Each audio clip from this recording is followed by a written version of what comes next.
وَلَقَدْ صَرَّفْنَا فِي هَذَا الْقُرْآنِ لِلنَّاسِ مِنْ كُلِّ مَثَلٍ وَكَانَ الْإِنسَانُ أَكْثَرَ شَيْءٍ جَدَلًا۔ اور ہم نے لوگوں کے فائدے کے لیے اس قرآن میں طرح طرح سے ہر قسم کے مضامین بیان کیے ہیں، اور انسان ہے کہ جھگڑا کرنے میں ہر چیز سے بڑھ گیا ہے۔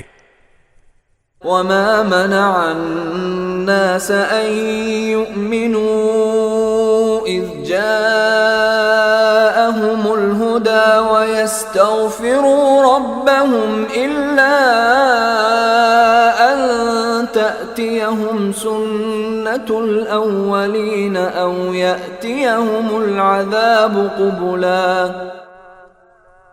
اور جب لوگوں کے پاس ہدایت آ چکی تو اب انہیں ایمان لانے اور اپنے رب سے معافی مانگنے سے اس مطالبے کے سوا کوئی اور چیز نہیں روک رہی کہ ان کے ساتھ بھی پچھلے لوگوں جیسے واقعات پیش آ جائیں یا عذاب ان کے بالکل سامنے آ کھڑا ہو۔